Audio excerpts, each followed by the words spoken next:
अनुपम जी, राजनीतिक लोगों के पास चले उससे पहले बजट पर एक टिप्पणी आपकी लूंगा। आपने बजट सुना, उस पर राजनीतिक टिप्पणियां सुनी, सरकार की प्रतिक्रिया सुनी और विपक्ष की प्रतिक्रिया सुनी। क्या समझ में आया, क्या है मसला? जब मसले की बात है अमिताभ जी, जी मैंने तो आज तक कभी न केंद्र में न राज्य में कोई ऐसा बजट देखा नहीं कि सरकार पेश करो, विपक्ष पीठ थपथपाए या मेज थपथपाए। ये तो एक रस्म है कि साहब सरकार को बजट पेश करना है, विपक्ष को एक रस्मी विरोध करना। देखिए, मैं रस्मी विरोध दूसरे कारण से भी जी बताता हूं इसे। आप 24 घंटे के बाद इस बजट की चर्चा नहीं करेंगे। आज तक मैंने विपक्ष को बजट पे चर्चा 24 घंटे के बाद करते नहीं देखा। इसका सबसे बड़ा एग्जाम्पल मैं जी उदाहरण दे दूं कि साहब पिछली बार 6,85,000 करोड़ का बजट था, इस बार 7,36,000 कर दिया। पिछले 6,85,000 में से 1,65,000 करोड़ खर्च नहीं कर पाए। क्या आपने विधानसभा के किसी सेशन में विपक्ष को या अखिलेश यादव को इस बात पे पॉइंट आउट करते देखा कि साहब आप अपना बजट नहीं खत्म कर पा रहे हो? आपने जो पैसा अलॉट किया था आप उसको फिनिश ही नहीं कर पा रहे हो। उन्हें मालूम था जिस दिन बजट पेश होगा उस दिन हम खड़े होकर कह देंगे कि साहब ये पीडीए के लिए नहीं। अरे पीडीए के लिए तो अभी आप 16 सीट डिक्लेयर करते हो, 15 सीट डिक्लेयर करते हो, उसमें 1/3 सीट आप अपने परिवार को दे देते हो। ये आपका पीडीए फीफा परिवार है। आप एक ये रस्मी विरोध, सिर्फ एक रस्मी। मेरा मानना है विपक्ष, जी एक अच्छा विपक्ष वो होगा जो सरकार के बजटीय प्राविधान पे पूरे साल नजर रखे, 24 घंटे रस्मी विरोध ना करे। अमिताभ जी, जी मैं आशीष जी के पास चलूं उससे पहले एक अपना तजुर्बा कहूं। विधानसभा तो नहीं, लेकिन जैसी विधानसभा वैसी लोकसभा, एक ही सा चरित्र है दोनों सदनों का, जनता से चुन के आते हैं। मैंने लोकसभा को कवर किया 30-35 साल। बजट के प्रावधानों से सामान्य तौर पर किसी का कोई ताल्लुक ही नहीं रहता। क्या उन्हें आप बजट में कुछ पास बोलो, उन्हें प्रतिक्रिया वही देनी है जो 1950 में दी थी, उससे आगे भी जाने नहीं। जो जवाहरलाल नेहरू के समय में बजट आया था तब जो प्रतिक्रिया दी थी वही याद देनी है, बात खत्म हो गई। और जब बजट के आप अंदर जाएंगे, उसका विश्लेषण करने की कोशिश करेंगे, तो वो अध्ययन की दरकार करेगा, व्यापक समझ की दरकार करता है। और अगर वो नहीं है अध्ययन और व्यापक समझ, तो आप बजट पर नहीं बोल सकते। बाकी किसी मुद्दे पर बोल सकते हैं, बजट पर नहीं बोल सकते, क्योंकि वो थोड़ा कठिन विषय है। आशीष जी, मैं इस बजट को वित्तीय आंकड़ों के संजाल से बाहर लाके यहां खड़ा करता हूं कि आज बजट आया है, इसके 60 दिन के भीतर भीतर उत्तर प्रदेश को 80 लोकसभा सांसद चुन के भेजने हैं। इस टाइम टेबल को ध्यान रखना मुझे लगता है ज्यादा जरूरी है, नहीं आशीष जी?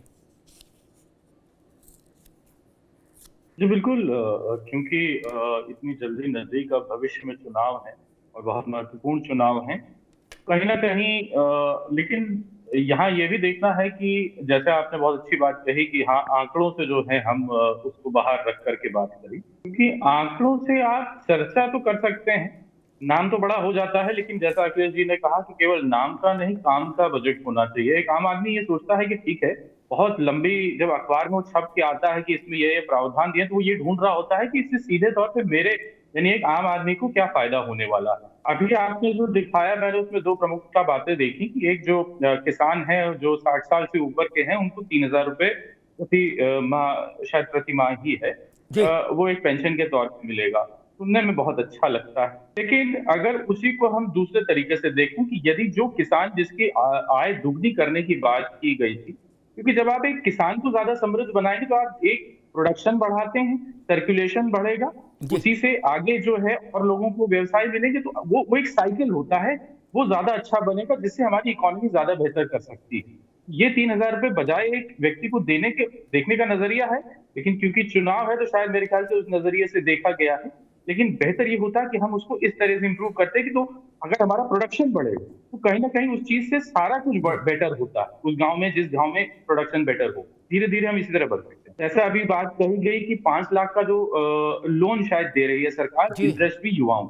अब सवाल ये उठता है कि साहब लोन तो आप दे रहे हैं, पर क्या आप वो टेक्निकल नॉलेज, जिससे कि मैं एक कोई बिजनेस शुरू करना चाहता हूँ। ठीक है, आप मुझे लोन तो दे रहे हैं, पर मेरी जी। मंशा केवल लोन लेने की। जी। मैं देखना चाहता हूँ कि क्या मैं जो बिजनेस चलाना चाह रहा हूँ, क्या उसके लिए आप उचित वातावरण दे रहे हैं? क्या ठीक। मैं आपका लोन वापस ठीक कर है पाऊंगा? आशीष जी, वो ठीक। माहौल जी, तैयार कर। दोबारा मैं आते तमजीद अहमद साहब के पास चलूं, फिर प्रशांत जी के पास आऊं। उससे पहले एक और बात कह दूं अपने तजुर्बे से। आशीष जी ने कहा कि भाई 3,000 रुपया महीना पेंशन देने से अच्छा है उत्पादन बढ़े, ठीक बात है। लेकिन उत्पादन बढ़ना एक ऐसा नहीं कि बिजली का बटन है दबा दिया तो रोशनी आ गई। उसकी एक प्रक्रिया है, शनई शनई शनई शनई। लेकिन किसान को फौरी तौर पर राहत देने का काम अपनी अपनी समझ से सरकारें करती नहीं। तो उस दृष्टि से अगर हम देखें तो ये बहुत बड़ा कदम है भाई साहब। गांव में जाके इसकी तासीर नापिएगा, यहां टीवी में नहीं समझ आएगा। 60 साल से ऊपर उम्र के किसान को 3,000 रुपया महीना उसकी जेब में जाएगा तो उसको लगेगा कि हां राम राज्य आ गया भाई। यह टीवी में तो नहीं समझ आएगा। और 5 लाख रुपया बिना उसके ब्याज के लोन, अगर आप अपना काम करना चाहते हैं, नौजवान हैं तो। आशीष जी की पार्टी जब सरकार में आई थी 12 में, तो 2 बातों से सरकार में आई थी, बाकी सब तो कहानी है। एक, हम जीतेंगे, लैपटॉप देंगे, टैबलेट देंगे। टैबलेट खाने वाली नहीं, वो कंप्यूटर वाली। ठीक, कितनों को मिली नहीं मिली छोड़िए, लेकिन लड़का सब पीछे हो लिया, अपने बाप से झगड़ा कर लिया, बोला ना साइकिल वालों को जिताएंगे, लैपटॉप मिलेगा, और नहीं तो तुम लाके दो लैपटॉप। दूसरा, 1 लाख रुपए तक का किसान का कर्जा माफ। हालांकि वो हुआ नहीं कर्जा माफ, उसमें बाद में अधिकारियों ने इतने पेच लगा दिए कि कुल 20% का कर्जा माफ हो पाया, मुश्किल से 80% बाहर हो गए। लेकिन सरकार तो 5 साल के लिए आ गई। आशीष भाई, 5 साल के लिए आपको तो पट्टा मिल गया ना, बात की बाद में देखी जाएगी, तब से दोबारा नहीं आई छोड़ो, लेकिन 5 साल तो रही। राजनीति है, इसको ऐसे। तमजीद अहमद साहब, कांग्रेस कैसे देख रही इस बजट को? आरंभिक प्रतिक्रिया आपकी।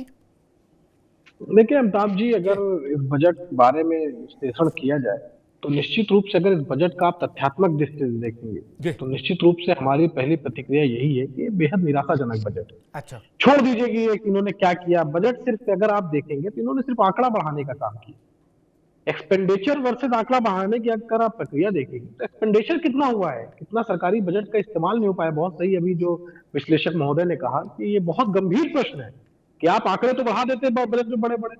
पीडब्ल्यूडी के पिछली बार की अगर मैं बात करूं, पिछली बार का बजट पीडब्ल्यूडी विभाग का पूरा वापस भेज दिया इन्होंने।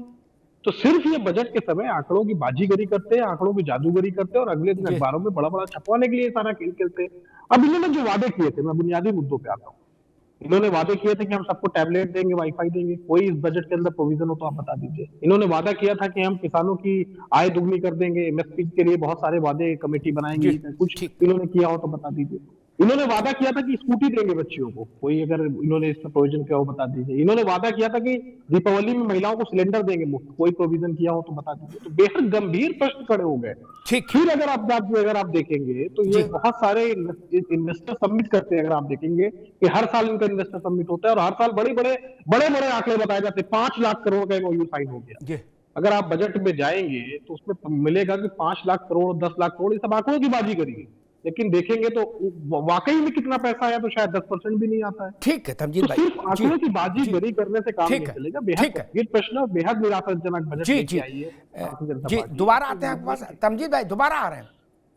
मैं प्रशांत पटेल के पास चलूं, उससे पहले फिर एक टिप्पणी करना होगा। राजनीतिक दल अपनी कुर्सी बदलते हैं तो भाषा बदल लेते हैं, और सब पानी उसी कुएं पी रहे। भाई आप बजट लाते थे तो वहां हाथी घोड़ा पालकी करते थे क्या? आप आंकड़े की बाजीगरी नहीं करते थे, नेता बनाता बजट। और अब की जो शिकायत है, जो बात अनुपम जी कह रहे थे और जिससे हमारे आशीष भाई और तमजीद भाई दोनों बहुत प्रसन्न हुए कि 1 लाख कुछ करोड़ रुपया खर्च नहीं हो पाया, मेरी उसमें 2 प्रतिक्रियाएं हैं प्रशांत पटेल। पहली प्रतिक्रिया ये, आनन फानन में पैसा उलीच देना, कोई न खर्च हो, ठीक बात है, सरकार के पास तो है। बोले नहीं 30 मार्च को रात भर दफ्तर खोलो और बिल काटो, नहीं नहीं, वो भी ठीक नहीं ना। सदुपयोग होना चाहिए, पैसा मेरे टैक्स का है, ये क्या मतलब है।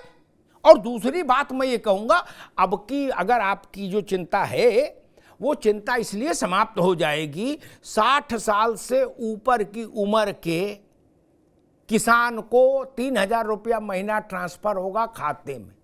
क्या 1 रुपया नहीं बचेगा लखनऊ में, जान लो। अनुपम जी, ये चिंता खत्म हो गई, चवन्नी नहीं बचेगी, अब की 1 बूंद नहीं बचेगा लोटा में, जान लीजिए। क्या और नहीं, 1 मिनट सुन लो। और दूसरी बात, 5 लाख रुपया लोन बिना ब्याज का, ठीक। अगली बार बजट में जब हम लोग बैठेंगे तो इस समस्या से बिल्कुल कोसों दूर होंगे। ये होगा कि जितना बजट था उसमें सप्लीमेंट्री बजट लाना पड़ेगा, ठीक। ये 7 लाख का 9 लाख में जाएगा, तो ये समस्या निपट जाएगी। तो मेरे ख्याल से प्रसन्नता का वातावरण बनेगा। प्रशांत पटेल, मुख्यमंत्री जी ने कहा आस्था, अंत्योदय और अर्थव्यवस्था का बजट और रामलला को समर्पित, राम राज्य की प्रस्तावना का बजट। क्या ये बजट चुनाव की छाया तले बना है? जी अमिताभ जी नमस्कार। देखिए, जैसा आपने पहले ही बताया स्टार्टिंग में विश्लेषण में कि बजट के बारे में कमेंट करने के लिए उसको पहले पढ़ना आवश्यक है। अगर सतही तौर पर हम बोलेंगे तो, अगर विरोध करने के लिए बोलेंगे तो विरोध तो होगा ही। और बजट देखिए जो है राज्य सरकार का या जब केंद्र सरकार का होता है तो सरकार का आय और व्यय का ब्यौरा होता है कि कितनी हमारी आय हुई और हम कितना खर्च करेंगे। ये कोई बड़े मंगल का भंडारा नहीं है कि भाई तुरंत आज मंगलवार है तो आज हमको कितना मिला, हमको कितनी पूरी मिली, हमको कितनी सब्जी मिली। इस तरीके से अगर आप आंक लेंगे, हर व्यक्ति अगर इस तरह से आंके भाई मुझे क्या मिला, तो वो चीज नहीं है। वो तो जिसको जो मिलना हो वो 365 दिनों सतत प्रक्रिया होती रहती है विकास के काम की। हो सकता है कि आज आपको बजट में वो ना दिखे कि हमें क्या लाभ है, लेकिन हो सकता है 1 महीने बाद उसका चीजें परिणाम आए। और रही बात वादों की, तो भारतीय जनता पार्टी ही इकलौती सरकार है कि हम जो वादे करते हैं पूरे करते हैं। चाहे आज होगा, इस नहीं होगा, 6 महीने बाद होगा, 1 साल बाद होगा, होता है 2 साल बाद हो। तो अगर जो वादों की बात हुई, हमने अगर 2022 के चुनाव में किए तो वो पूरे 5 साल के लिए हमने किए। वो हो सकता है इस वाले बजट में कुछ चीजें रह गई हों, अगले में हो जाएंगी। 27 से पहले हम कर देंगे। 17 में जो हमने किए तो 22 तक हमने कंप्लीट कर दिए थे। और रही बात की पीडीए के लिए है, बाकी 90% लोगों के लिए नहीं है, खाली 10% लोगों के लिए। तो उसमें तो अखिलेश जी को कहना चाहूंगी कि अखिलेश जी जब बैठते हैं, प्रेस कॉन्फ्रेंस करते हैं या इनके कई नेता होते हैं, तो इनके तो उस बैठक में भी पीडीए नहीं दिखता है। एक ही जाति के लोग दिखते हैं, कहाँ है पीडीए?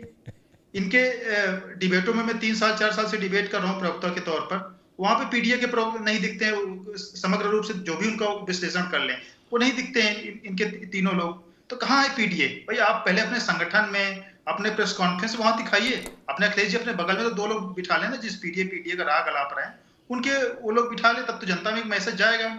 और जिस पीडीए का राग अलाप रहे हैं, भाई इनको तो अंबेडकर जी से और काशीराम जी से इतनी घृणा है। कन्नौज और सहारनपुर में मेडिकल कॉलेज बना था अंबेडकर जी के नाम पे और काशीराम जी के नाम पे, उसको उन्होंने नाम बदल दिया। जो लखनऊ में पार्क बना था काशीराम जी के नाम पे, उसको उन्होंने नाम बदल के जनेश्वर मिश्रा कर दिया। स्टेडियम बना अंबेडकर जी के नाम पे, उसको उन्होंने नाम बदल दिया। तो इतनी दिन को इन लोगों से घड़ा है। बाकी और घटनाएं गिनाएंगे तो बहुत उसमें समय लग जाएगा। बाकी बजट जो है समग्र रूप से सभी के लिए है। कोई चुनावी लॉलीपॉप इस तरह का ऐसी कोई बड़ी घोषणा नहीं की गई कि हम किसी को ब्राइब करने जैसी बात है। जो घोषणाएं चल रही हैं उन्हीं के लिए लगातार बजट एलोकेट किया गया डेवलपमेंट के लिए, और कोई घाटे का बजट नहीं है, प्लस में बजट किया गया है। जो काम लगातार चल रहे हैं उसी प्रकार चलते रहेंगे और सभी के जनता के लिए, गरीब किसान, महिला, मजदूर सबके लिए सबके कल्याणकारी बजट है।